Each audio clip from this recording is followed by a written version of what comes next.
Ladies and gentlemen, welcome to the Refined Savage. How was that voice? Did you like that? Midwest Best Grooming. Let's take care of some business. MWBGroomingCo.com. They are making the best beard balms, beard oils, hand lotions, lip balms, whatever you people need. Look, you got a big giant beard. You got to keep that thing under control. You got to make sure you got no flyaways. You got to make sure it looks dope. Sculpt it down with some beard balm. Make it smell nice with some beard oil. Ladies and gentlemen, using hand lotions. Hey, it's not unheard of, you know. They make great hand lotions. They make lip balms. Whatever you need, give these guys a shout. Deep in the heart of Lorain, Ohio is Midwest Best Grooming. MWBGroomingCo.com and use the code SAVAGE20 at checkout. Stay Classy Meats. I can't tell you how much I love these guys. Stay Classy Meats. They have the meat game figured out. I'm a carnivore. We all know this. 99.9% of my daily food intake is meat. So I could not have asked for a better sponsor than Stay Classy Meats. They deliver boxes of meat in these refrigerated boxes right to your door, 24/7, 365. They don't sleep. They don't rest. They're sending out meat every day from way out in Bozeman, Montana. All their farms are local. All the animals are treated humanely, butchered humanely. No hormones. Grass-fed. Taken care of. They live great lives before they're whacked out to make into burgers. Hey, that's just the way life works, right, guys? But hey, the meat is seriously good. I love it. Well worth the cost. Well worth the cost. You're going to buy meat anyhow. You might as well do it this way. And you know where it's coming from, and you know it's good stuff. StayClassyMeats.com. Use the code SAVAGE at checkout for 10% off. Serious Steel. Are you serious about putting your gym together to making your home gym the best it can be? Why are you going to these shitty international companies who are suing people for copying their sandbags and trying to patent the word strongman? Don't do it. Go to people who have your back, who have your best interests at heart. Serious Steel is the answer. Check them out, SeriousSteel.com. Anything you need for your home gym, your commercial gym, your CrossFit box, whatever you need, they have it, and they are fantastic people. They will hook you up. I could not be happier with these guys. That's why I've got their banner up in my gym. On top of being a sponsor, I consider them friends. Give these guys a holler. Use the code SAVAGE at checkout for 10% off. I am super happy with my choice to start taking CBD oil. It's a big buzzword these days. Everybody's taking CBD oil, but a lot of it out there is garbage. Warrior CBD is the real deal. It was created and tested by jiu-jitsu and MMA fighters, and they are the best around. I've tried a couple different brands. Warrior has been my favorite so far. Hey, you got to check with your employer. Make sure if you're in one of these sketchy jobs where they're piss testing you every week, make sure what you're taking is up to snuff. The stuff I take is full of THC. That's the way I like it. But I've got a phony baloney job where no one drug tests me. So you have to check it out. Right now, their website is not down, but you can't order through the website because they are looking for a new supplier because the supplier they have can't handle the demand that they're placing on them. But they have plenty in stock. Get a hold of them through Instagram. Send them a DM. The owner of the company will respond herself. Use the code WARRIOR20 off and tell them you're from the show, and that she will hook you up. WARRIOR20 off at checkout for 20% off. Cerberus. You have seen Cerberus product all over Strongman. Their sandbags are nuts. I just love them. They're some of the toughest around. People are using them for throws, for lifts and carries.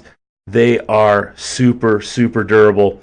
But they have everything else. Wraps, straps, knee sleeves, elbow sleeves, t-shirts, smelling salts. Whatever you need for your strength journey, these guys have it. Give them a holler. Cerberus-strength.us and use the code REFINESAVAGE10 at checkout for 10% off. Finally this week, Viking Coffee. Bowling Green, Ohio. Evan Armstrong, the artist. He is obsessed with coffee. I hooked him up with Nancy at Warrior CBD. He's looking at doing a CBD infused coffee. Get the fuck out of here. I'm psyched for that. But in the meantime, check out Old Man Strength Coffee. It's the coffee from the Refined Savage podcast. I know you're going to love it.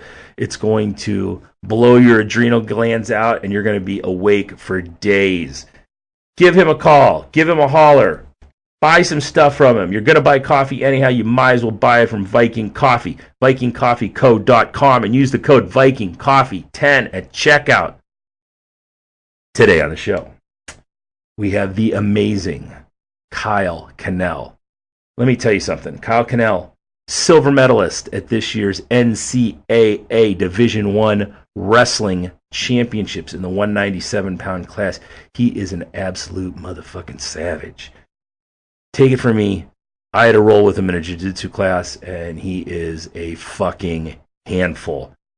This story was amazing. This kid has lived just an insane life. He is doing it right.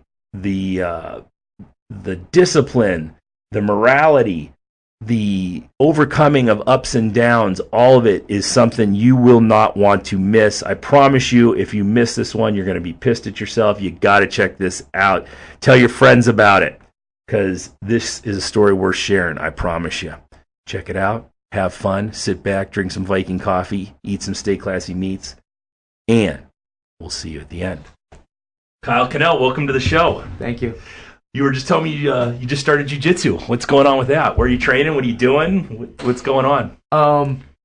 So I'm still not sure what's going to happen with my wrestling next year. I'm applying for a medical red shirt, so but I'm trying to stay in shape a little bit, and yeah. I've always wanted to do jiu-jitsu. Just never got around to it. Never did a class. And one weekend, like a month ago, my buddy, one of my old teammates from Kent, he was like, "Let's go out to Strong Style," because another one of our old teammates actually fights out of there. So we went up, and I had my first class and everything, and I was just like, completely just fell in love with it. But I'm from Ashtabula, and Strong Style's about an hour away. Yeah, it's a haul for you. Yeah, so I found out there was a gym about like 10 minutes from where I live. So do you know what it is? Is it a Gracie place or? It's called Consecution. It's under the this gym in Indiana called, I want to say it's Tactical Jiu-Jitsu or something like that. Under James Klingerman. I don't know if you're familiar with him, but I started training out of there, and I've been going a couple times a week. Started taking my nephew and my two nephews now, and my niece, my youngest nephew. He's wrestled for I think 3 years now. Yeah, and he loves working out in general, but he loves like just grappling. Right. And he came to jiu-jitsu and just like fell in love with it. It's super addictive, right? Yeah, it is. It's crazy for me. What's it like for you learning to fight off your back?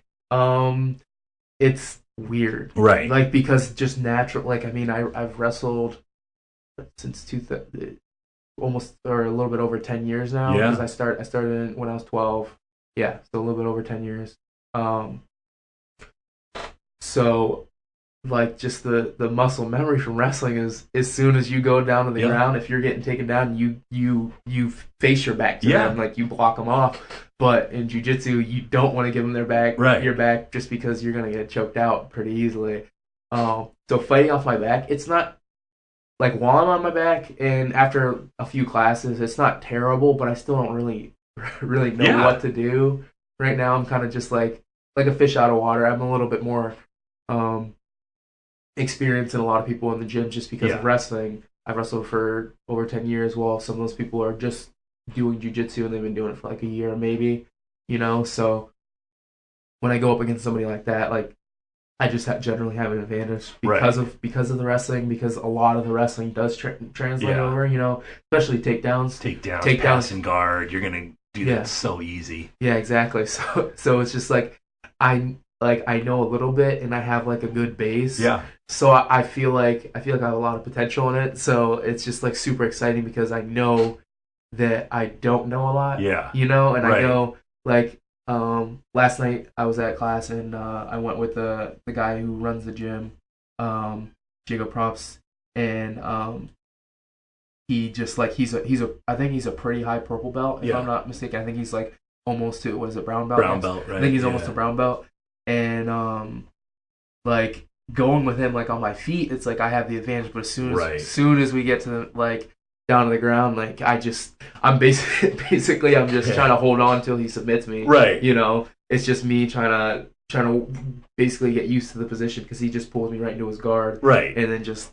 And you're just trying to survive. Yeah, I'm just trying to survive. I can't submit him or anything. It's so humbling, and I just started in February, and I'm a psychopath, so I get addicted to stuff really quick. Anything physical like this, you know, and it's just been so good. And I just saw there was a guy who just won a big super fight. I can't remember his damn name, but. He's only a blue belt, and he's one of Donaher's guys, and he beat a Brazilian Jiu-Jitsu black belt in this super fight, but he's a super high-level wrestler. So, I mean, you teach a super high-level wrestler a few submission holds, and, you know, game on. Yeah. You know? That's when I went to Strong Style and when I go to the gym, Consecution, that's what people tell me. Yeah. They're like you learn a few things, and, like, you're gonna jump levels. Right. I mean, I compete, like, I submitted a couple blue belts, you know, right, and Strong Style, and then like some of the purple belts, like I can hang with, you know what I mean. I haven't went up against anything past the purple belt, so right. which is perfectly fine with me right now. Usually, if they're good though, if they're good instructors, the brown belts and the black belts will roll with you. They'll roll with you to your level. Yeah, you know, and that's what I've found is I would rather roll.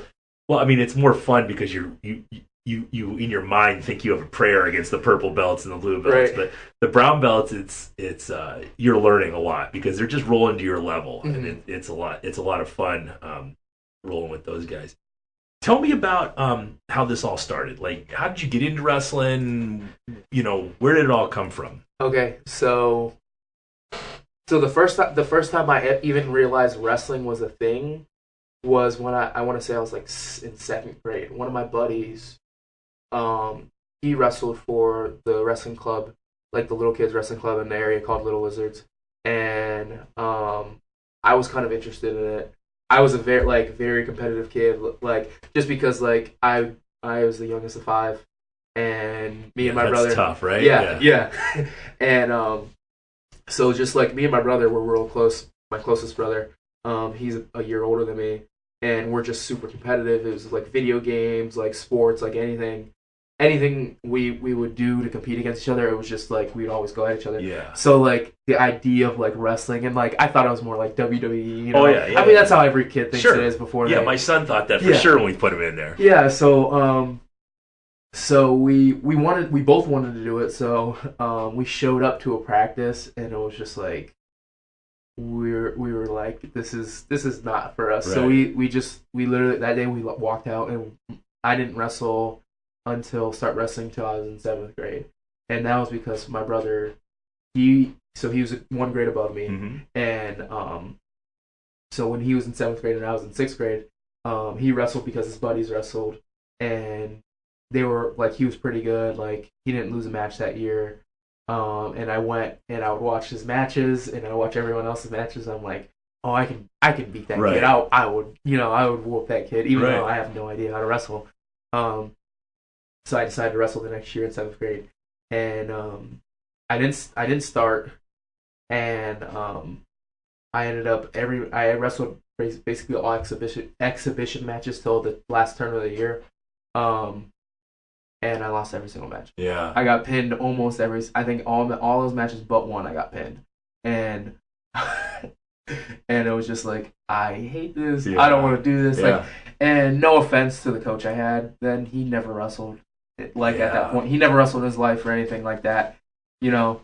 And then the next year, my mom's like, "Why don't you try it for one more year? if you don't like it, let's finish the year. If you don't like it, then you don't have to do it anymore. I'm like, okay, I really don't want to do this, but whatever. And we got a new coach that year, and he wrestled for Cleveland State. Okay. So he had some Division One experience, and he started at some points in his career. And he was just about it, He was really good with the kids. He got the year before we had 15 kids on the team maybe, and he was just really good with the kids, and he had 50 guys on the team, 50 people on the team, and then just consistently we had 30 some kids traveling to matches, even if they weren't wrestling. Right. Built that culture. Yeah, he built a culture, and he sent us to open tournaments. Anyone who wanted to go, he would send you to open tournaments. He just in Asheville, a lot of kids don't we don't. I grew up where I didn't have much, Yeah. It's a tough city. And he, he runs a business, so he had a decent amount of money, so he would, make sure kids had gear, shoes, whatever they need, food at tournaments, and he just made wrestling fun. What was his name? Jerry Brady. Okay. So he made wrestling fun, Yeah. and that made a big difference, and he knew wrestling too, Right. So we were actually learning good technique. And so that year, I think I want to say I wrestled over 50 matches, and I only lost 4 of them. It's amazing what that can do, just that change of outlook and a little bit of a different coaching style. Yeah. I talked to the gentleman, Paul Jordan, who's teaching me jiu-jitsu right now, and I said, why do I love this so much? But I quit wrestling when I was a sophomore, and it was because we had coaches that were, God love them, they're just trying to make a buck, but they were softball coaches who were doing it for a coaching stipend, so I didn't learn very much. So it wasn't fun. You weren't learning, you weren't improving, Right. That's what my 7th grade coach was. He was just, he was doing it for the check, the extra check. And it's crazy. It's funny you say that because one of the instructors at the Consecution, his son, one of his sons, didn't like wrestling, right? But he loves jiu-jitsu. Yeah. And I got my youngest nephew. He just loves it all. Yeah. And my niece and my other nephew, my oldest nephew, he has cerebral palsy. Mm-hmm. But he's pretty functional. He can walk around, and right side of his body's a little bit weaker and underdeveloped.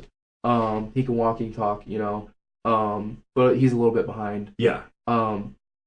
But he didn't like wrestling that much, and my niece didn't like it at all. Right. But so she wrestled one year, and I made her finish the year, but I was like, once you're done, if you don't like it, you don't have to go back. Yeah. But you're not gonna leave, But she came to jiu-jitsu this week. I think this is Monday. She came in, and she loved it.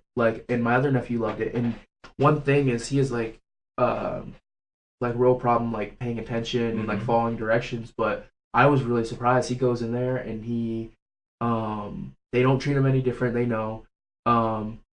Physically he has a little bit more limitations, but they adjust to him, and but at the same time, he's following these directions very well. He's actually hitting moves. He's not as one thing. Both the older two, they don't have a natural aggression. Right. But my youngest nephew, he's just a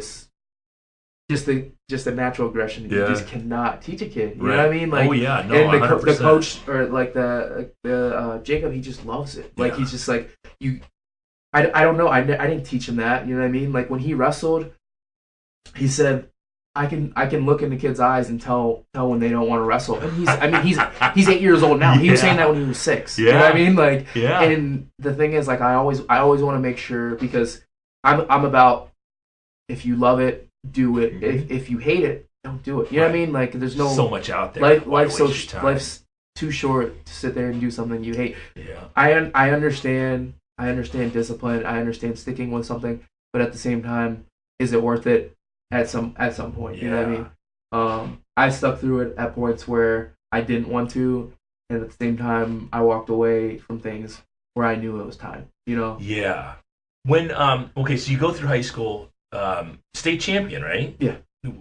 Senior year? Mm-hmm. Okay. And then after that, you at Penn State originally? No, Kent State. Kent State. Yeah. Okay. And so, how did that happen? How did you end up at Kent State? I mean, I mean, I'm guessing as state champion, you had a lot of offers. So I actually committed before I won my state championship. So let me just to give you a little more background. Yeah. Let me walk you through it, basically my career. So like I said, in 8th grade, I ended up getting 4th at the state tournament, the junior high state tournament. And then next year I go into high school, and we had another coach who was there. I think he wrestled maybe a couple years. And he was like, I mean, he was a good guy, like, but wasn't getting a lot out of his coaching style. You know what I mean? Right. For me, I had naturally just good hips, good defense. Yeah, right. But my offense wasn't there, and he was my coach from freshman, sophomore year. And freshman year, I almost made it to the district tournament. And sophomore year, I lost in overtime to go to make the state tournament. And it was a very crushing loss because I thought I won. Right. Looking up at the scoreboard, and they didn't change the scoring time. And then we went into overtime, and then I was just because I had already started celebrating. Right. That's hard to bring yourself back down. Yeah. And I lost. It was bad, and I was just at that point, I realized I'm not putting enough work into this to get the results that I wanted. That's really interesting for a kid that age to figure that out. Yeah. So I had played football from when I was 8 years old up until my sophomore year of high school. So sophomore year, I tore my hamstring and chipped my pelvic bone, tore it right off the pelvic bone. But it never they never diagnosed that till after I went to a specialist, and he was like, yeah, it healed improperly. So it's even to this day, I'll have pain in my hamstring because they never even diagnosed it. So I missed most of that football season, and by wrestling season I was okay. I wasn't running or anything. I was just riding the bike for that. And then the next year, I was going to play football, and the coach we had then, I don't like to say I don't like put a lot of blame on a coach. Yeah.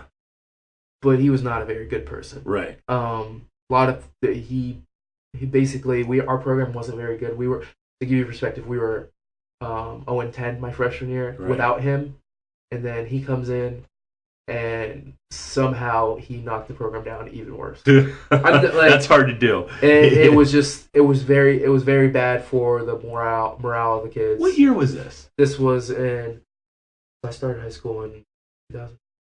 I think 2010, 2011. Okay. So that had to be 11, 12.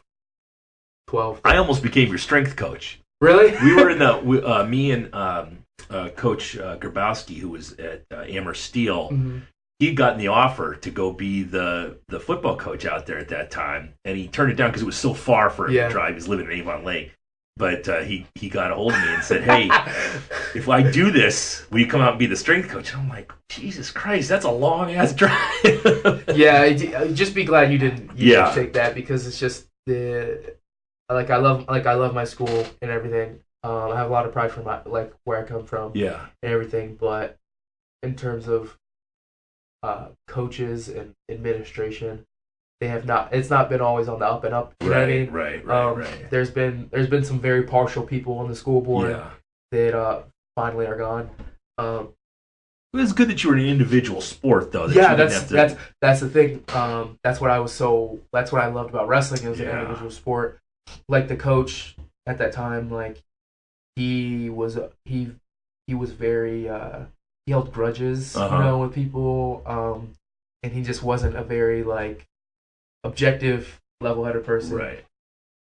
And he just thought it was basically his way to the highway, and it was just the kids didn't even do 2-a-days. You know what I mean? It was just he was trying to be cool and not make kids work hard, but at the same time expect so much out of them. And it was just it wasn't a good thing, and not holding himself accountable wouldn't it was just and you could tell he didn't like his other coaches too that he hired, and it was just it was just basically just a big bad mess. Culture. Yeah, and so I actually have a fractured vertebrae in my lower back. It's a spondy, so it's just always going to be there. It's just going to bother me, and I wrestled. So between my sophomore and junior year, I was going to do the work. I was going to go to tournaments over the summer and everything. And I went and wrestled for Menor High School at these duels at Ball and Walls. And I hurt my back really bad that day. And it was after I had already injured it. I injured it in football. And it was to the point where like I was limping. Like I could barely walk, you know? And I go to practice and he's just like freaking out on me. And I had already told him like I hurt my back, and he was still trying to make me do the workouts. So wouldn't let me sit. Right. And I went and saw the trainer. And I'm thinking like, man, like I really don't love this anymore. Like I don't see this going anywhere for me. Like I'm not gonna go to the NFL. You know. Right. I got too injured playing, and he was just treating me bad. You know. Yeah. And I'm like, I don't really need like I want to focus on wrestling. Like I can do that. So I decided not to start that season. That was way in preseason that happened, and people were like, "Oh, you're gonna regret this. You're gonna wish you played high school football." And like, part of me kind of does, but at the same time, it's like, would it really been worth it if I would have like fractured my back even more? You know what I mean? I don't think you're missing out on any lessons wrestling as opposed to football. Now, if you quit football to go join the golf team or something, you're not going to get that same same discipline. But I don't think you missed out on anything from that. Yeah, and at the same time, they ended up in my 4 years of high school. We won 5 games. You know what I mean? Yeah, that's rough, man. So it's like I would have loved to play. Like if I knew like 100%, if there was like some psychic who'd say like you wouldn't get injured, like you'd be completely fine. Like I probably would have done it, but it's just to me the risk for it wasn't worth it. And at that time, like I started getting like letters, you know what I mean? Yeah. At that time after my sophomore season from like D3 schools and stuff like that, and I was like, wow, like I could go to college. You have some worth now, and right? For football, it was like if you don't run a 4.5 40, if you're not 6, like I'm 5'9", right? I was 5'8" in high school. Like if you're not so tall, like nobody's gonna look at me. Like I would want to be a running back. Nobody's gonna look at me because I'm too short, not fast enough. Like the numbers, like all they want to worry about is numbers. Right. Wrestling, like if you can beat these people, you can do well at this tournament. Yeah. You can perform on a big stage. That's it. You know what I mean? Like all you have to do is put in the work and show that you can do what you think you can do, and you can pave your way. Right. You know. Football, there's all these formalities. People won't even look at you. You know what I mean? Look at how many NFL players are under 6 foot. Mm-hmm. You know what I mean? It's just not. They just don't. It doesn't happen. It just doesn't happen very often. So I went with the more realistic route, the route that I enjoyed more too. On top of that, you know. So at that point, I decided to put in the work, and the coach I had in junior high moved up to the high school my junior year, and one of the first things he says to me is like, Kyle, what's your number one takedown? What takedown are you gonna hit? The last 30 seconds of the match, the beginning of the match. What are you gonna hit? And like I like stopped, and I'm like, he's like, that's the problem. So what we did was we worked on a single leg. Yeah. Single leg. I hit that thing like hundreds of times in a practice, you know what I mean? And I got the single leg so good that it took me to getting to the state finals, and I got second in the state tournament that year after not even making it. You know, Division 1 out of one of the like I was in the Menor district, which is one of the toughest districts. Menor's always tough, right? Yeah. So, and then that was just like, to me, proving like that's a testament to my work, and that if I do work hard enough, I can reach these goals. You know, like it wasn't just hitting that single. It was me waking up in the morning, maybe going for a run before school, making sure I'm eating right during school, going to practice, doing a little bit extra after practice, going home. I would hit like, I remember going home and I'd do like a couple hundred push-ups, a couple hundred sit-ups, like a couple hundred squats, like run around the block a few times, you know what I mean? Just doing that extra. And then on top of that, like we would go to Cleveland State on Sunday. He would take us up to Cleveland State on Sundays, and we'd go to open mat with Eric Burnett. Yeah, Eric's a stud. Yeah, learning from him. Yeah. You know, and getting these other partners from other rooms, and then going to Perry High School, and working with them, they were a different division than us, so we would never see them. So working with them, you know, a lot of the time, especially in the postseason, they're pretty much every day. Yeah. So getting all these partners, he was making sure that I had everything that I needed to reach my goals, you know, and that's what got me to realizing like what I can do. And then after I got second in the state tournament, I went and wrestled Flow Nationals. And then between that, so I had a heavyweight on my team, and he was getting looked at by Kent, and he went up to a visit at Kent, and I went up with him with my coach, and they were talking to him, you know, trying to recruit him, and then the coach is like, looks at me, he was like, we'll talk about around this time next year, and I'm like, okay, whatever. And then I go to Flow Nationals, and I get fourth, I think, or no, fifth, fourth, I don't know. I think I got fourth. Yeah. And then the next day, Kent's like, hey, let's get you in for a visit. Get me in for the visit that week. And then they offer me. You know what I mean? That's awesome. And then I went on one other visit. And then I wanted to make a decision before my senior year because I don't want any pressure. Yeah. I don't want any pressure on me. It's a good move for a lot of kids, you know. And nail it down, and then you don't have to worry about it. Right. You're going there. You don't have to throw, or you don't have to become state champion and get, you know, in order to get something. You know, it's a gamble when kids do that. You know, but that's it's really interesting that you say that, because everybody wants to be state champion, but they don't necessarily will put in that extra effort to become. They don't want to do all the things that make you a state champion. You know, the extra runs, the extra push-ups, the extra sit-ups. You know, you have to have that psychopath mentality that every push-up I do is going to get me one step closer, and it's one push-up I'm doing that the other guy I'm going to beat isn't going to do. And it's a tough lesson for kids to learn, especially these days in the age of just pick this cell phone up and find out everything you want, that you need to have that grind mentality in order to become a champion. You know, and that's awesome that you had that. Yeah, one of my buddies, the one I went up to Strong Style with the one day, he was like the absolute hardest working person, like teammate I've ever had in my life. Before, like, so we had like 6 AM lifts or something like that, and he'd be in there, he'd run a few miles before the lift, come in after, go like do a drill, and then before practice or after practice he'd do like 100 pull-ups or something like that. You know, he was always doing the extra, and like that was something for him that he carried, like not just in wrestling, he carried that in his life. You know what I mean? Like down to like his like finances. Like he is like he just plans out everything to a T, you know what I mean? And he's gonna like the analogy that he used that he was talking about is when he's working towards something, it's like putting money in a piggy bank, putting that little bit extra, putting that like the extra change in there. And that's I gave that talk to my niece and nephew last night. So after jiu-jitsu practice, I was like, we're gonna do a little bit extra after. I'm not gonna kill him, you know. No, sure. But at the same time, it's like I made him do a couple of sprints, and it's not like and they love doing like, you know, they love doing stuff. But I made him do a couple sprints, a few push-ups, and some sit-ups and stuff. And I'm like, do you see how many other kids are out here doing this right now? And I'm like, look around, and they're like, nobody. And I'm like, you know why we're doing this? And they didn't realize.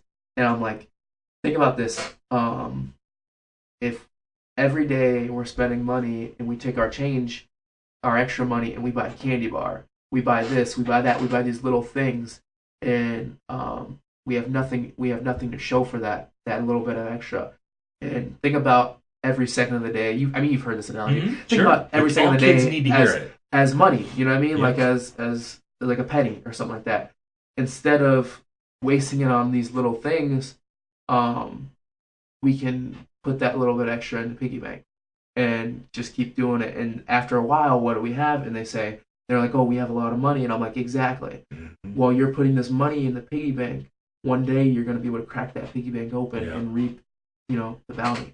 So every day after practice, we're going to do a little bit of extra. It doesn't matter what it is. We're going to do a little bit of extra. and one day, and I hope what that's going to do for them is that's going to be able to take that and translate it to real life. You know what I mean? Mm-hmm. Because that was one thing that took me a long time to learn. You know, like it wasn't something I didn't have anyone showing me this when I was a kid. Right. When I was just playing football and not wrestling. Even when I was doing both, like freshman sophomore year, like there was nobody on the team staying after doing extra. There's nobody. There was nobody even in the weight room. You know what I mean? Like doing extra. We were even doing the things we were supposed to do. Right. You know what I mean? Right. It's important because when I work with young athletes, I feel like it's not just the sets and reps and you're going to do this many bench presses, this many squats. You're trying to instill that in every kid comes in, and it's really hard. The longer I do this, the less and less kids have any of that innate in them when they walk in the door. And a lot of it is I get single moms or kids that are very attached to mom, and they bring him in, and moms are. I almost have to push mom away and say, leave him alone. He's at man camp now. We're gonna teach him discipline, and it's such an incredible goal, or it's such an incredible gift you give them when you teach them that you're putting that money in the piggy bank, and you're going to save it for later when you absolutely need it. And it's almost like putting armor on them. Yeah. Every set of pull-ups is just a little bit more armor, that's going to protect them for everything in life, and it's going to do way more than mom protecting them, And it's something that we need to really teach kids nowadays. And I probably sound like an old man, but it's just gotten worse and worse. And I have a feeling a lot of it comes from just a lot of sitting around, looking at computers, looking at phones, and having instant gratification. There's no grind involved in it anymore. Right. Yeah, it's just like I told you about, like my nephew. I guess I was a little bit harder on him as he's been growing up and stuff. And they haven't had the best home life. Sure. Like growing up, there's been a lot of instability and stuff, but we're trying to. I mean, we're pretty close to having them. You know what I mean? My mom's gonna have custody of them hopefully pretty soon.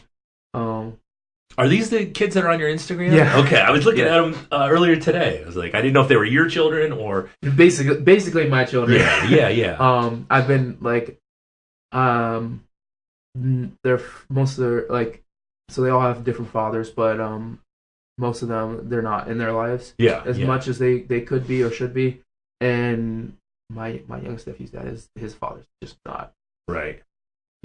Just a terrible person. But that's good. So he's not allowed. That might be a good thing, though, that now they have you to replace that. Exactly. And I won't, like, myself and my brother, my older brother, we are their father figures. Right. You know what I mean? Right. And one thing about him is we've always been, like, we've always been pretty hard on him. Yeah. He's a real smart kid. He has just a natural aggression. But at the same time, sometimes he doesn't know how to control it, and I'm not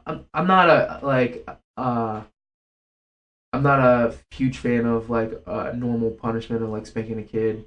It's happened before, but what I generally do is, for him at least, what we've done is we do this thing called boot camp. Yeah. And just make him work. You know what I mean? Work till he's tired. 100%. And he's just I don't know if it was from that or what, but I just make him work. You know what I mean? And I think it's a great way it's how I raised my son. And he responds really well to it. He doesn't like it. Yep. But at the same time, it's like he doesn't hold any hard feelings to me. Like every time, like if I come home and I haven't been home for a while, like he always runs up and hugs me. Yeah.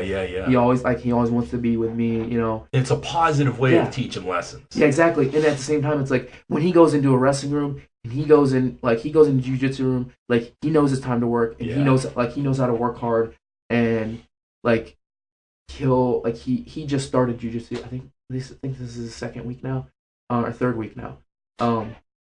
But when he goes with kids who've been doing it for a year, he just he beats up on them. Yeah. You know what I mean? And he's going to get that stripe on his white belt soon. Yeah. He's going to be so psyched. Yeah, and he's just starting, Yeah. And I mean, the wrestling experience helps, Yeah. of course. And he learns. He's been learning. Like he just stays calm too. Like you'll see him just like riding a kid, and his face is just like And like I went up against him yesterday, and like I'm not gonna use my full strength against him. You're the brown belt working with the white belt. He's only 8 years old, but like I put him in a choke, and I'm like, Aaron, you need to tap. Yeah. And he's like, no, you need to tap, Aaron, tap, and I could I'm not like, because I don't want to put too much pressure on him and actually like break his jaw or hurt him or something like that. But I'm like, this kid is tough. You know what I mean? Like it's just something you can't teach. Like he was going with a kid, and he couldn't get out of the kid had like just a choke on him, and he couldn't get out of it. But it's just like the coach comes up to him and was like, Aaron, you know you can tap right. He's like, I don't want to. He's like, I don't want to. I'm like, okay, like that stuff. It's just something you can't teach. Like he was going. They do just like a king of the mat like takedowns thing. Mm-hmm. Yeah. In wrestling, I mean, he knows the takedowns, and so he'll take a kid down, and he was like holding this kid down, and he just like he wasn't like he doesn't know any chokes or anything, right? And he was just frustrating the kid so much that he makes him cry. You know what I mean? And it's not like he's not putting any pressure on. He's not hurting him or anything, but it's just like the mentality where it's like, I get you down, I'm not gonna hold you, I'm not gonna let you back up, Yeah. And he's getting kids like double his size. He's a pretty small kid. He's only like 60 some pounds, almost 70 pounds. Yeah. And he's 8. When I was 8, I was a lot bigger, a lot bigger than that. But you're wearing those Granimals, those husky pants, I know how that is. Yeah. But he knows that when he gets on the mat, it's time to go. It's not time to mess around. But at the same time, it's not like he hates it. Yeah. He loves it. He has fun with it. He doesn't. One thing I that I'm about is if I'm going up against you, like I'm not gonna hold anything back. But once I get off the mat, it's not like I don't hate you. It's a sport. Yeah, it's a sport. Like I step on the mat doing the same, like with the same goal that you have when you step on the mat. I hope you have the same goal as me. My goal is to beat you. You know what I mean? Yeah. But at the same time, it's like once I step on the mat, it's over. You know what I mean? I've been in a lot of houses where it's just like, and this is completely fine. It's just like wrestling. That's all they talk about, and it's like when I go home, the last thing we ever talk about is wrestling. You know what I mean? I like it's like you leave your work at work. Sure, that's how I am. Sure, you know what I mean? Yeah. But like I can like watch wrestling and watch matches and stuff. But I like to keep myself like keep it pretty pretty separated. So like getting back to what I was saying is I don't hold anything against you. And I think I believe that for me at least that's a good way to live because it stops the highs from getting too high and the lows from getting too low, which is something that I battle with. If I make something my life and that's all I'm focused on, and if I fail at a goal, that's devastating. You know what I mean? But for me, it's like, all right, that sucks. I lost. I didn't make it exactly where I wanted to be, but I can look back and say, I did this, and this, and I can pick myself up, dust myself off, and work towards the next thing. Yeah. And once this is all over, wrestling's over. If I'm not doing jiu-jitsu, like I have other things in my life that I want to work on, and I want to focus on, and I want to reach goals with. And that's what I want him to have too. I don't ever. And then another thing is when you do something like that, I'm not saying everyone. Some people can just like go wrestling, which is completely fine. But a lot of people that leads to being burnout and real fast, right? And sometimes kids that are fantastic in high school don't even want to. That's the way I was in football. I didn't want to play when I was done. But I was done with high school. I was getting recruited by all these schools. And I'm burnt out. I don't want to play this anymore. I'm tired of coaches yelling at me, and it's just it wasn't fun for me anymore. Yeah, exactly. That's how I mean whenever wrestling would get for me like where I'm just like all the time. That's when I want to like step back. Yeah. Those are the times in my life where I've stepped back is when I was just making it 100% my life. And when you get to college, I mean, and I didn't play college athletics, but I mean, that's what it becomes, Yeah. right? It becomes a job for you. Yeah, it is. It is a job. Like people They're don't putting realize money into you. They want performance. They want results. there's stress with it. Like, and I was not. Most people don't do this, but I was the last season when I All American and the beginning of this year when I was wrestling. I was working a job too, so I was working. Wow. I was working this year 26 hours a week. Last year 20 hours a week. While I'm taking a full course load, 15 credit hours. Yeah. So I'm up from five something in the morning, and I don't get home till 8:30 at night, Monday through Friday. That's insane. And that's like I'm working basically working two jobs, while trying to do well in school, and that's so you get to Kent and you start wrestling, and you wrestle your freshman sophomore year. It had pretty decent success, right? Mm-hmm. And then did you take the junior year off? Yeah. Okay. I wrestled my freshman sophomore year. Freshman year was a red shirt. Mm-hmm. Sophomore year, which is my red shirt freshman year, I ended up going 2-2 at nationals. It was one of the best performances out of freshmen, behind, next to Dustin Kilgore, which is Kent's national champ. So which it was a really good performance. Like I was on up and coming, guy, and then the next year it was just I was wrestling. Like I was a redshirt freshman while the other four people, we had our best team year since I won't say the 60s or something like that. Kent got fifth at the national championship. You know what I mean? Yeah. And that's a long time ago. And it's a lot different landscape than now. I was a redshirt freshman while everyone else was a fifth year senior that qualified. So I was the only person coming back with any experience and any nationals experience. And any starting experience pretty much. We had only I think 2 other people that started as that weren't fifth year seniors. Yeah. So now you're a little bit of a coach too. For all these youngsters. Exactly, and there's a lot of pressure with that, and there's a little bit self-imposed, a little bit of external pressure, and my back injury was just not feeling great. And I was stressed out, which probably didn't help out with that. And working and going to school, and all that, and coming back, and we had a streak of I think 10 years or something like that of at least an All-American every year. And I was supposed to be the guy, I made it to round of 12, or no, not round of 12, round of 16. So if I would have won 2 more matches, I would have been an All-American that year, So I was very, very close to my goal. And the next year it was just a lot of guys graduating. So it was basically just supposed to happen, Mm-hmm. And so I go into the year, and my back's just I'm just in pain. All summer I was rehabbing it, and it just wasn't getting better. Yeah. And I was getting a little bit of pressure to get back, and it was just kind of it's not the greatest situation for me, and I kind of cracked under the pressure and kind of just. It's a lot of pressure. Yeah, it's a lot of pressure. I walked away, and I don't think it was I don't think the way I walked away was the best. I was very frustrated with the way I was being treated about my injury, and so I left, and then I came back for a little bit, left again, and it was just I. And how old are you? 19, 20? I think 20. Yeah, I mean, I was 20, turned 21 that year. And it was just I feel like I could have been treated better about the injury.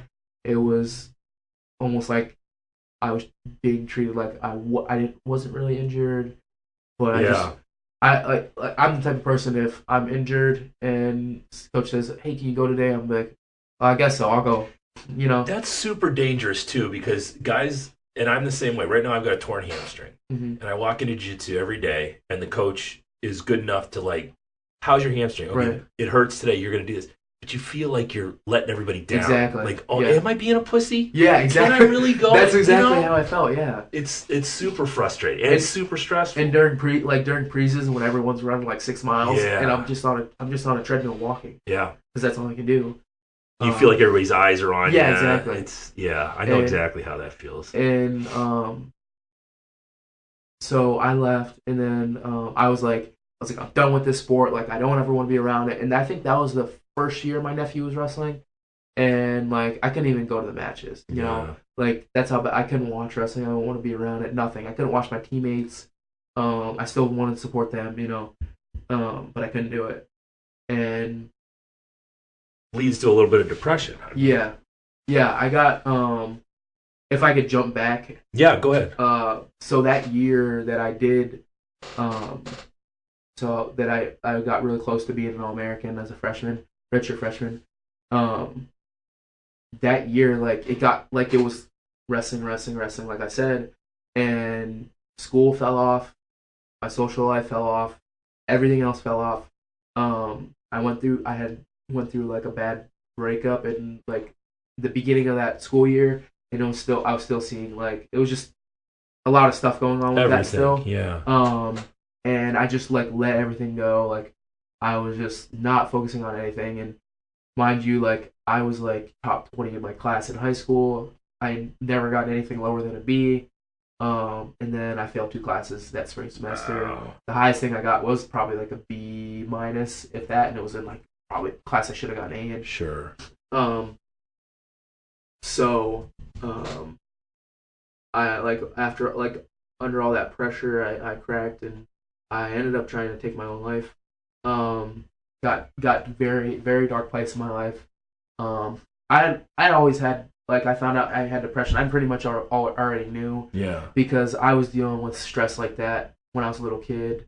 It's a very real thing. Yeah. People who say that's in your head or some figment of your imagination, you're just not tough. I mean, Jesus Christ, there's enough people out there that are going through it. Right. This is a real life medical condition. Yeah. Yeah, exactly. If you don't mind, how did you end up trying to take your life?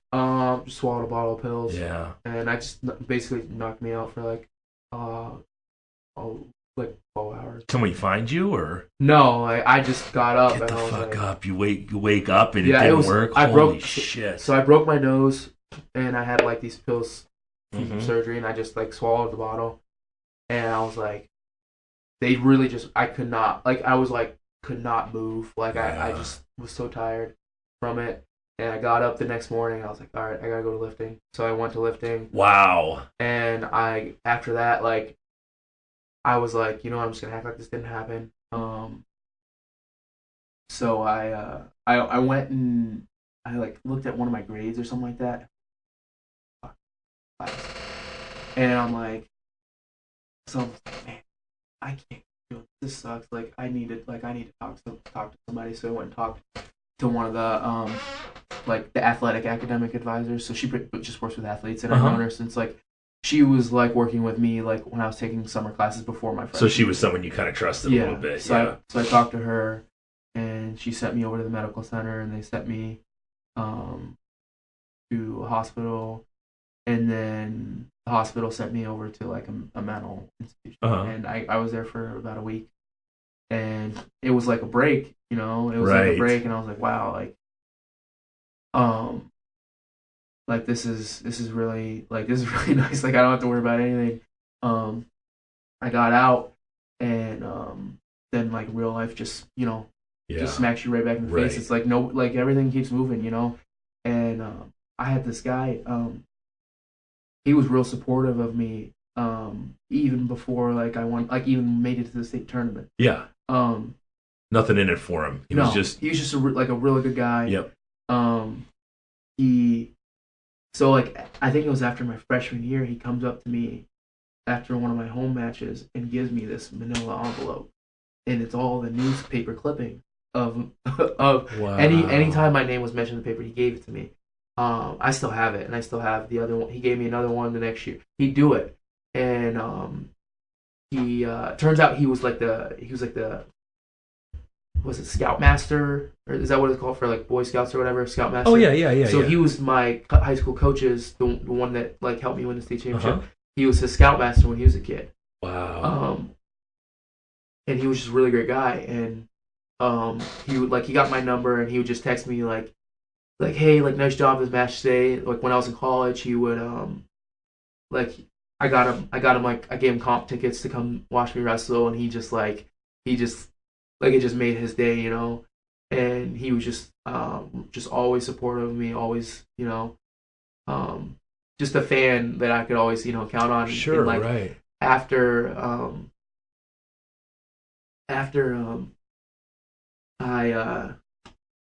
I did what I did at Nationals my redshirt freshman year, he texted me like, "You got this next year, you know, you're gonna be an All-American, whatever." And he passed away while I was in the hospital, man. and I missed the funeral. And like my like everyone's trying to get a hold of me. Nobody knew where I was at. You know, my family knew, but like they weren't telling a lot of people. My high school coach. Yeah. So I missed it, and it was just like, it just broke my heart, you know. Yeah. And I saved his text. He was texting me. His last text to me was like about like Gwizdowski's and Kyle Snyder's match. Something about that, saying that like he's a big dude or something like that. Yeah. And I was so upset because last year my phone broke. Like it just like died all of a sudden. And like I just had to up and replace it, and I couldn't get any of the stuff off it. And that was the only thing on there that like I wanted to save, you know. Yeah. But getting back to that, like it was just like real life just, you know, smacked me in my face getting out of there. And I go back to my classes. My teachers don't like know. They just know I'm in I'm in the hospital for medical reasons. They don't know why. And one class in particular, it was my computer science 1B class. I had this instructor. He's a Russian guy, and he's very just like very stern dude, like very smart, like will teach you very well. But like he plays no games, you know. And I missed one of the quizzes, and like it was worth 10 points, but there's only 200 points in the whole class. And I wasn't doing well in the class because by the time I was already like, you know, pretty much checked out. And when you miss a quiz, you have to make them up verbally. It's like it's a multiple choice quiz. Right. It's a multiple choice quiz, but if you miss the class for an excuse reason, you have to make it up. In like you go to his office, and he basically asks you the question. Doesn't give you multiple choice, and you have to write it out. Yeah, you have to write it out and explain it to him like verbally. Like I like he'll ask you something, I have to like explain it to him. You know. I got a 1 out of 10 on it because it was like 2 days after that. Like I didn't have any time to study. It's not like you're there studying. Yeah, like I had to go in it, and like he's like, you got a 1 out of 10. He's like, you still have time for the final, and I'm like crying. Like I broke down and like crying in front of him. And he was like, he just thought I was probably crying because I got a bad spot. Weak Americans, you know. Yeah. But he was like nice. He was nice about it. He probably realized I had stuff going on, but I mean, he didn't really give me any breaks. Sure. I ended up that was one of the classes I ended up failing. I mean, I didn't fail it. I got a C-, which it was a major class, so I needed a C in it. I gotcha. Yeah. So I ended up having to retake that. I had to retake it multiple times because every time I took that class, it was just like I was just not in a good place and was not like, you know, able to focus. Yeah, you know? right. And so moving back to the next year when I wasn't wrestling, I took that class again. It was with a different instructor, and I showed up the first day, and then I didn't show up for the rest. Of the semester, and that was pretty much for my other classes. Is pretty much the same thing. Like I had a calculus class, and I did end up passing it. And I showed up like maybe once a week, and it was a 5-day-a-week class. And I ended up getting bailed out because the final exam, like by the time it was almost the final exam, I had like a D in there, like a low D, like 62%. And but by that time I was like working my way back up. So that's after I got like a B, high B on the last exam. And she said like, if you do better on the final than you do in the whole class, she'll flip flop the points. So like the class is worth like, let's say 800 points and the final's worth 200, she'd flip it. So if I do, so I studied, like I went to a tutor and just studied really hard. Yeah. And I ended up getting like a B minus in there, which is like just a crazy jump back. But the computer science class is like, it's like a half semester class. So that was at the beginning of the semester. So I retook it, and then by that time I was doing really well and I passed it then. And like I started to like gauge my ground a bit. Build some momentum. And then I started the job that next semester. And I started off the semester not very great, and then I ended up with like I think a 3.6 or something like that that semester. So it was like pretty good. You're coming back because it was a tech support job, and like when I wasn't doing stuff, I could do homework and stuff. So it helped out a ton, and then I started like everything started coming together. I was less stressed, my problem was I was like 250 pounds. So I was like, so my brother was playing basketball at like a park near where we lived. So I started playing with him. I lost like weight really fast. So by the time I was more like 240-ish, 245, but I could not get under 240 to save my life, just because like I'd start something and then like get in the old habits, you know? And then so I started playing basketball, and I got down to like 225, and I'm like, okay, I'm feeling good. You wrestle 197? 197. Yeah. So I'm feeling pretty good at that point. And one day after we're done playing basketball, my brother's like, hey, you want to, me and my buddies were going to this MMA class. You want to go? And I'm like, no, that's too close to wrestling. I can't do that. Right. And a few minutes later, I was like, you know what? I'll go. So I go to this gym called Ari's. Have you heard of it? No. I think it's up in like Aurora or something like that. Anyways, so I go out there, and I walk in, and the guy's like looking at me, and he's like, I know you. And he's like, I saw you on ESPN last year. I'm like, oh no. And he was really nice. Yeah. And so I go, and I'm like wrestling with people, and like all the people in the gym, they never wrestled before. So I was like doing, I was beating up on them. Yeah. And so I'm like, wow, this is pretty fun, So I text Coach Hill, the old assistant there, and I'm like, hey, I'm coming to practice tomorrow, because they want to be back, Right. So he's like, is it really? And I'm like, yeah, I'm coming there. So I just show up, because it was like the RTC, like the freestyle practice. So pretty much anyone can show up as long as you have a USA wrestling card. Right. So I showed up, and they're like, you need a USA wrestling card. So I bought one right then and just practice. And then I'm like, wow, this was fun. I actually had a really good practice. Like I was feeling like I thought I was gonna die, but I didn't. And I did pretty well after not being on the mat for at that point, like almost 8 months. Yeah. So like Coach Hill's like, yeah, like, Kyle, like, just keep showing up if you want. Like, we're not, like, there's no pressure here. Like, just take it slow. I'm like, okay. So I keep coming, and I'm like, you know what? I think I want to do this again, and like going into that, I knew how I knew what I was getting into, how I was treated when I get, like, if I got hurt, like, I knew what was going to happen, So I went into this knowing, like, if anything happens, like, it's all, like, it's my fault, you know what I mean? Like, fool me once, type of thing. Yeah, you know what's coming one way or another. I know what's coming. The goods and the bads. And one thing was like, hey, if you want, like, before I left was like, hey, if you want to transfer anywhere, like, you need to let us know now. And I'm like, I love Kent, like, I want to stay here, and I'm halfway through my program. Like, there's no point for me to leave. Right. So I come back, and it was a lot of like, like red tape, whatever. And kind of like mending old relationships, Yeah.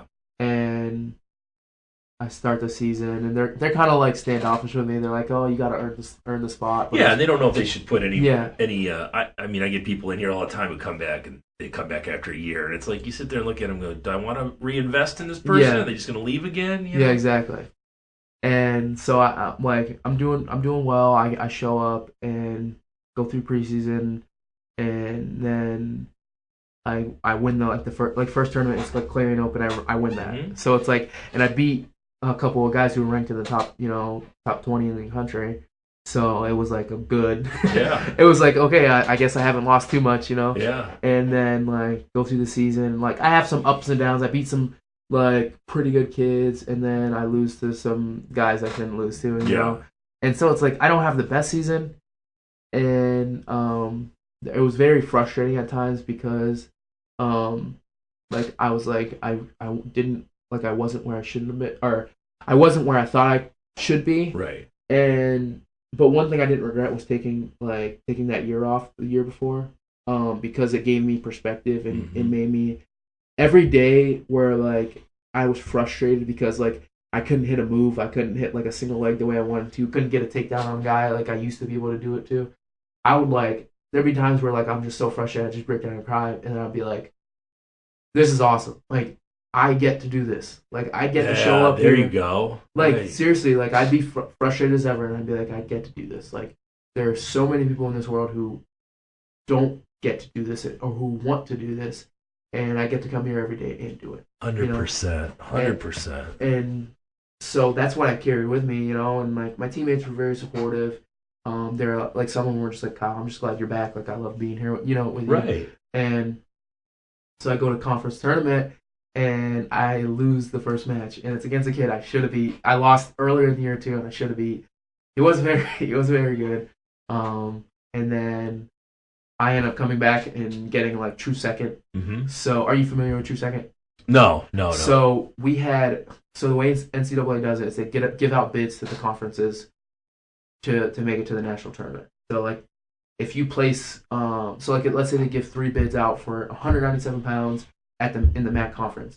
So that means 3 people, the top 3 will get to go to the NCAA's like 100% if they get there. If they get to the top 3.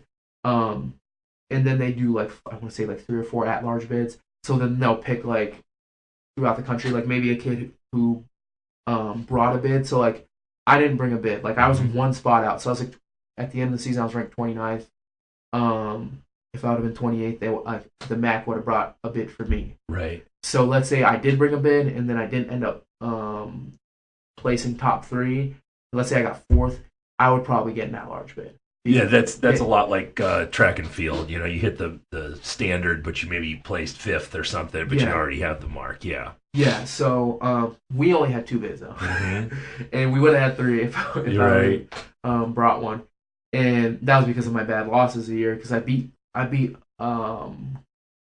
guys in the top 8, you know, but then I lost to guys that were it's all mental at that point, right? You're not as geared up for those guys that you know you can beat as the guys you want to beat. Yeah, exactly. So I came back and got true second. So true second is I lost first match and got 3rd, and the guy who got second, since we only had 2 bids, the guy who got second, we never wrestled in the tournament. Since we never wrestled, I get to challenge him for the 2nd place spot, and I beat him. Wow. So then I get to go to nationals on automatic bid, and I look at my bracket and I'm like, wow, like I can do this, and I'm like in like a right tail, pigtail, where like I have an extra match before everyone else does. Right. So then I wrestle that, and I win, and then I wrestle the I think he was the 8 seed or the 9 seed, and I beat him, and I lost to him early in the year, like bad. Yeah. And I beat him, and the next match I wrestled the 8 seed, and I wrestled him at my national tournament redshirt freshman year and beat him. So my mentality was like, I beat this guy before. I got his number. I can beat him again. So I beat him, and then the next guy was the number 1 seed, and like I'm in my mind, I'm just like I match up really well with him. Right. I can beat him. And where was this kid from? Ohio State. I just watched that match. Yeah. And so that was a huge match. I mean, it was on flow grappling and all this shit. Yeah. And so what was that kid's name? Colin Moore. Colin Moore. Okay, so go ahead. So I pinned him in the first period. Yeah. And it was just like, and at that point, like I'm an All-American. I'm top, like guaranteed top 6 because I qualified for the I was in semifinals. So in top 8 is an All-American. So I was already top 6. So like at that point, it's just wild. It's huge for the team race because Penn State Penn State and Ohio State were like neck and neck. You know? Right. And he was number 1 seed, so he was supposed to win it. They were counting on his points for sure. And if he lives up to his seed, they like Ohio State wins the national championship and Penn State loses. Wow. So that was just like huge. So like a bunch of Penn State fans are like taking pictures with me, coming up to me, like, you know, like asking for my autographs, and, you know, and you got all these new fans. Yeah, seriously, like it was just like wild. Like it was like so many new people. Like people were just like saying like, "Wow, you inspire me," because I was unseeded. Like I wasn't even supposed to win a match there, you know. And I go and I'm an All-American, and then I lose in the semifinals. I don't think I wrestled a great match. I mean, I still lost at the end of the day.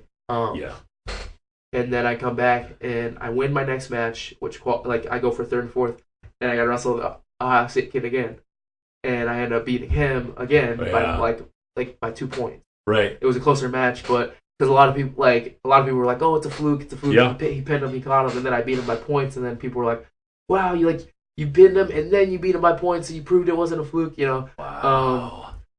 So it was just like life-changing experience. Like I'm on this podcast because of that match. You know what I mean?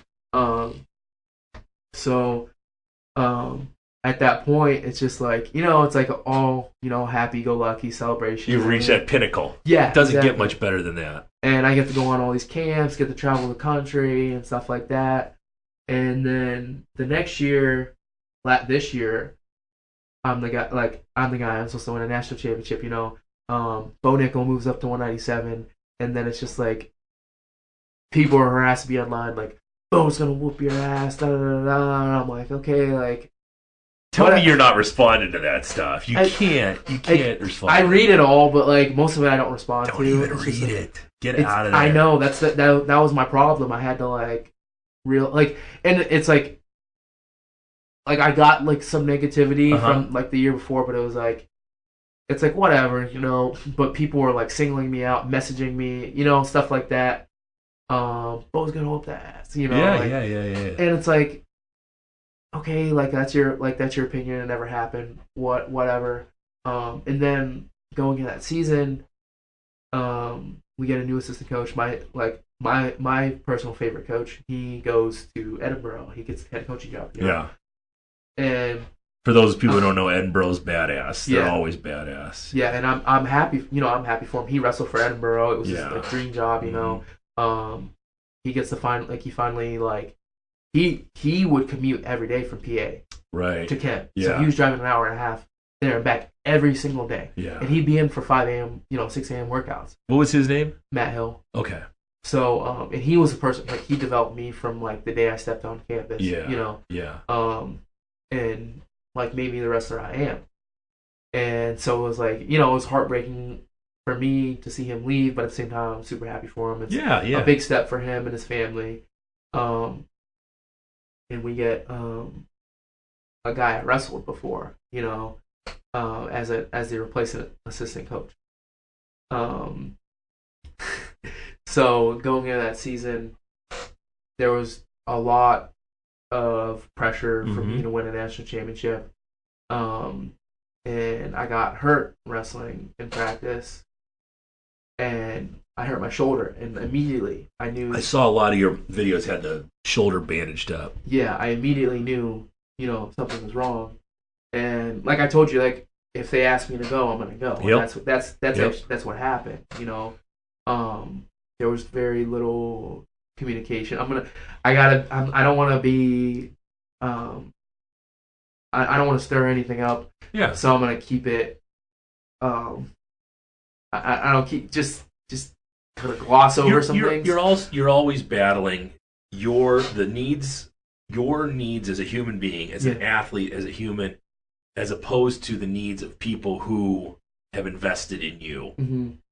And that's because you're always going to have. You're the only one who knows. You're the only one who knows how bad it is. And like you said, you're going to go, and you have to. You're doing these mental gymnastics. Should I go? Should I not? Mm-hmm. Am I being a pussy? Am I not being a pussy? But only you know. Right. It's super hard. That's what I like.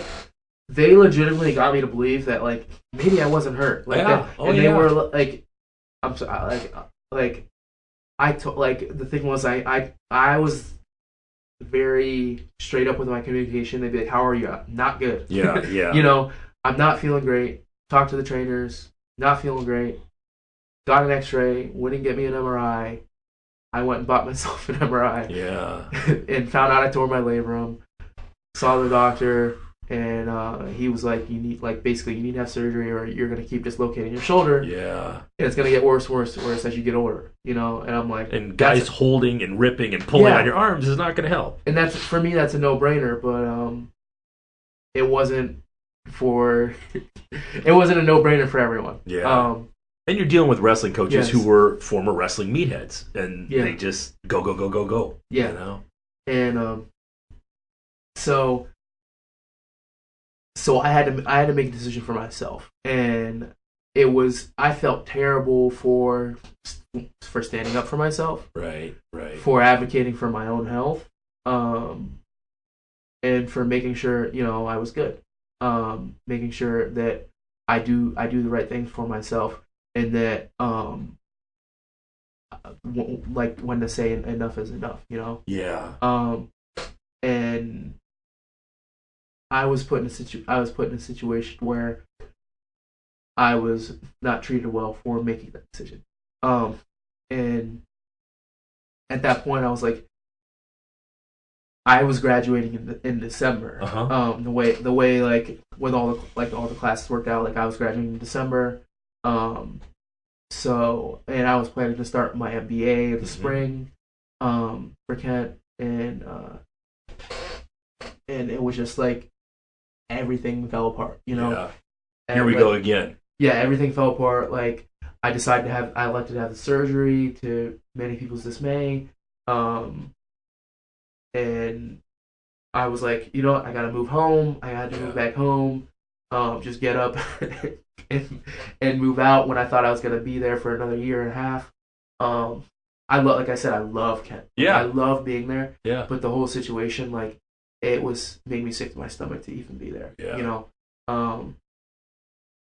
And I so eventually I was like, you know what? I don't want to cause a bunch of issues. I'm gonna walk away from this. At that point, I was like, I would rather wrestle nowhere than come back there. Well, there's options now, too. Yeah. It's not like you have to wrestle nowhere. Yeah, exactly. But I was like, I didn't want to deal with the Yeah. transferring process or Yeah, anything like yeah. that. And then I thought about it, and I'm like, I took a trip out to Texas, the good friends, and like they put on a Ohio State match, and I was watching it. I was like, dang, why did they put on wrestling? So I watched it. I'm like, dang, like I really like. There's a little bit more I can do, And so I thought about it, and I texted my coach. I'm like, hey, I wanna apply for my medical. I texted the trainer. I'm like, hey, I want to apply for my medical red shirt. And generally, no matter what, like schools will apply for it for you. Like whatever school you're at is supposed to apply for it. Yeah. That's just general etiquette. So I thought about it. And I'm like, I texted my coach. I'm like, hey, I want to get on the transfer portal. And then from there, I figured it out. Got on the transfer portal. And then coaches start reaching out to me. They see it. And I got it down. I got it down to like I want to say like 7 schools. There was like probably like 15 to 20 schools that reached out to me. Yeah. And most of them were Division 1, and there was a couple other like Division 2, Division 3 schools in there.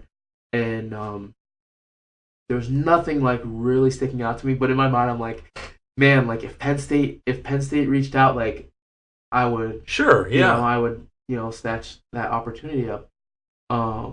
Because one, when I decided I wanted to transfer, Cleveland State and Edinburgh were like were going to be my main options. Sure.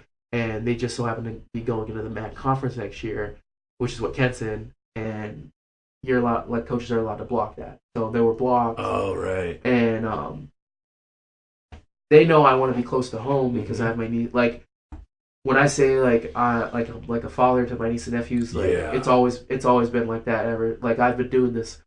I've been helping raise them since I was 11 years old. Yeah.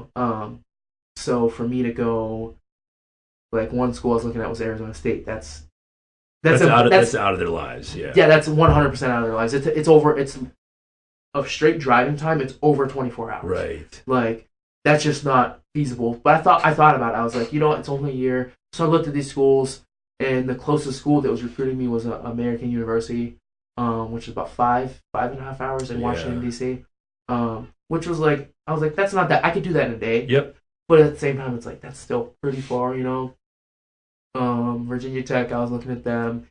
I really liked. I like all the schools that I narrowed it down to. I really liked. But I was trying to keep the location out of the conversation because I wanted to see what was the best for me, right? And be kind of selfish for myself for a year, you know. And yeah. Like, my brother's still back home and everything, and my mom's there. So like they can handle it for a year. And whenever I'm home, I can help whatever way I can, you know. And I've been helping support them financially as much as I could, you know, through the process. So, dude, you're doing everything. You know? Yeah, I mean, like, I want to make sure that they're not a statistic, you know what I mean? Yeah. Like, they're not one of those kids that grew up with no father. What's really important, right? Yeah. You know, and, so he blocked those schools, which is like, I mean, it's allowed, like it's legal, obviously to happen. But they know why they did it. It's a business. It's a business at the end of the day, and like I understand that and I respect it. So like I said, the closest school was recruiting was 5 hours away, and then one day I get reached out to, like as I'm closing on, like right before I just like closed on the schools that I was going to take my visits to, like because I can only take 5. I can only take 5. Penn State gets hold of me, and I'm like, oh my gosh. So I talked to them, and I'm like, okay. They get me up for a visit. I think that was the first visit I took. And I ended up only taking 4, I think, because 1 fell through. And so I go there, and Penn State, from where I live, is only 3.5 hours away. Yeah, it's not too bad. Which is significantly like. The difference between 3.5 hours and 5.5 hours of driving is like big. Yeah, sure. Like Kent was about an hour and a half. So in like some days, like I could just drive home in the morning, hang out during the day, and then come back the same day. You know, or just wake up or go to sleep and wake up the next morning and leave out early. Yeah. And I like there's been days where I'll make 6 a.m. lifting from home. You know, that's how close Kent was. But the 2 hours between Kent and Penn State. The 2-hour difference between those drives is, to me, feels a lot closer than the 2 hours between 3.5 hours and 5.5 hours. So that did make a little bit of a difference. And then on top of that, it's like the coaches there. Penn State's doing it. Yeah, they're doing like the mentality there is crazy. Yeah, like they like. I'm a big fan of if I'm happy and I'm having fun, like I'm gonna work harder and I'm gonna perform better, and that's the way it is there. You know, they're about. You're gonna have to be mentally in a good place too. You know. Yeah, exactly. You have all the gifts you need to be whatever you want to be. Yeah, exactly. But you got to be in the right space. Yeah, and one thing was like a lot of people were like, well, if you go to Penn State, you might not start. You know, they have a lot of good people there. And I'm like, yeah, they have a lot of good people there, but I have to believe in myself. And at the end of the day, if I can't win a starting spot there, then I can't win a national championship. Wow, that's a good point. Yeah, absolutely. That's my goal. Yeah. You know, how can I win a national championship if I can't win a starting spot? Right. You know, and at the end of the day, I want to go where I believe I can become the best wrestler I can be, regardless of the accolades that come with it. You know, I truly believe if I go there and work with Kale, Casey, and Jake, you know, Cody, that I can become the best wrestler that I want to be. So you're gonna go to Penn State. That's the plan. Yeah. How many more years do you have? None right now. Okay. But if I get it, 1. Okay. So we're applying for a medical red shirt. And still waiting. Yeah, right. So fingers crossed, though, right? Yeah, fingers crossed. So, and one thing that has frustrated me is like people, people have to have their 2 cents and let me know that like I'm walking away from a school that built me up to who I am. I would agree that I became the wrestler I am. Yeah. At Kent State, but that doesn't mean I wouldn't have become anything else anywhere else. And we're back to being an individual athlete. Exactly. You have to do what's best for you. And I'm the one who walked in that room every day. I'm the one who put in the work. I did take advantage of of Coach Hill, of his knowledge. And at the same time, I finished my degree at Kent State. I graduated. And I wasn't hearing any of this when he decided to leave Kent State, who built him to the coach he was. Yeah, right. To go to Edinboro. And it's like, mind you, I'm not saying like I'm young and dumb. I'm 23 years old. Well, he's almost 40. Yeah. He has everything. He has everything figured out. He has a wife and kids. Yeah, right. And he made a decision that's what he believes is best for him. Yep. And that's the same thing I'm doing. And like, I was never mad at him. Right. I was so happy for him. Yeah. But I was frustrated because that's my guy. I go up to Edinboro now, and that I train out of there because I live like 50 minutes from Edinboro, right, 55 minutes, and I'm from Erie, so I live right by Erie, yeah. Because I live closer to Edinboro than any other school, it's funny because he's getting a lot of kids from my area now. Yeah. He's got I think 3 kids from the county now, from Nashville County, and one from my high school just committed, So we're just waiting to see, and hopefully get one more year of this. What are you going to do when it's over? I mean, are we looking at MMA? Are we looking at something like that? Are we looking at going into jiu-jitsu? Or I do not think I could take a punch. So I don't think MMA is the route for me. I wouldn't want to take one of those knees to the forehead or anything. No thanks. Yeah, no. But doing jiu-jitsu, it's like you can see make myself money doing that now too. Those guys like Gordon Ryan and Craig Jones, these guys are making cash. That's doing nice. jiu-jitsu, right? I mean, I could see myself doing that. Depending on how things shake up and how things work out, like you might see me trying to wrestle maybe a couple more years. Trying to go for like the Olympics next year. Yeah. Or just trying to go for like a world championship or something like that. Or I could just be done, and just go straight to jiu-jitsu. Yeah. Regardless, I plan on even if I'm not competing, just training jiu-jitsu. Yeah. Because I hate running. Yeah. I hate cardio. Yeah. But I love grappling, and that's just like for me to stay in shape. Like that's just something that I would much rather do than going to the gym and running a few miles every day. See, we should get you in here doing some of the shit we do in here. What do you do? We're doing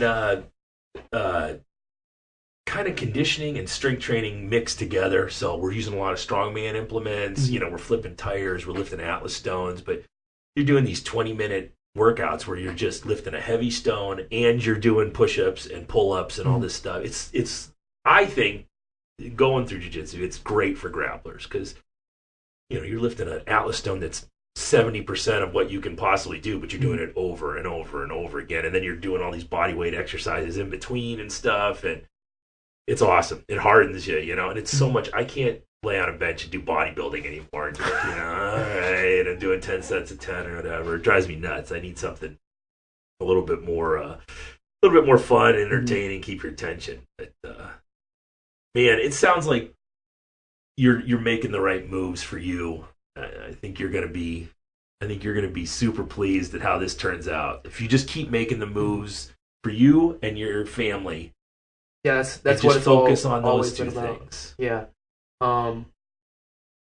What also one thing I want to say is about Penn State versus the other schools I looked at. One thing was like I was very heavily looking at academics. Penn State has it's called management and organizational leadership, which is in their business school, and it's actually a 2-semester master's, and it's basically their first year curriculum of their MBA. So it's like it's what a lot of students get when they don't want to spend 2 years or a year and a half getting their MBA, and they can jump right back in the workforce. You know what I mean? So I have a computer science undergrad with in getting some business management experience. Yeah, is going to make a big difference in my career. It's going to jump me levels, you know. So you've got it. I mean, you've got it figured out from both ends of the spectrum. You know, that's it's putting you in the right position for life. You know. Mm-hmm. Yeah, I'm excited to see how it turns out. Let's hope, man. NCAA, give him his red shirt, man. I mean, the thing is, I'm at a point where if they do it, I'll be happy. If they don't, I'll be like, I'm not gonna be like, oh, yippee. Yeah. But I'll be happy because I have something I have a degree to fall back on. Right. I have another, like, I know where I plan on living my life. I plan on staying near Ashtabula, even when so your niece and nephew grow. Yeah, I want to make sure I'm a part of their life and make sure that they become like good citizens and have whatever they need, and make sure they become successful people. Yeah. You know, it's not just about, like, I mean, it'd be pretty cool to see them do well in sports or anything like that. But it's about them being successful, hardworking, responsible people. You know, at the end of the day, and being able to set themselves up and set their kids up. That's awesome, man. I want to thank you for coming in. Stop listening to your social media. Don't even read that shit. Post it and get the fuck off. That's what I've been doing. I've been like posting. If I post something, I just post it. Yeah. Don't look at it. And like, if I do see something, it's like now I can kind of laugh at it because it's just like take all the love in and just ignore all that hate. I like to put things in perspective. It's like, man, like, if I'm getting this, like, just imagine what LeBron James is getting. Like, it's like, Christ, yeah. I mean, he's getting murdered. Like, it's like I think, like, is this really that bad? Yeah, you know, by guys who are sitting on their couch with a bag of potato chips. Yeah, I know, you know exactly. That's also what you got to look at. Like, I'll look at the NBA Finals was just last thing, and I'll look, like, it's like somebody's like, if I was Kevin Durant, I would have been playing. It's like no, you wouldn't have. Like, you probably didn't even like play something in high school. You probably skipped practice because your ankle hurt a little bit, you know? That's 99.9% of the people who you're dealing with. And you would have played with a torn Achilles, okay. Right. Yeah. That was so gross watching that happen. All right, man. Let's wrap this up. I would love to do this again sometime. Yeah. After you get your red shirt and win your national championship next year, we'll have you back in. For sure. And, man, I'm psyched. I'm psyched for you. I think the sky's the limit. Thank you. Thanks for coming on, man. Thanks for having me. This has been the Refined Savage. See ya.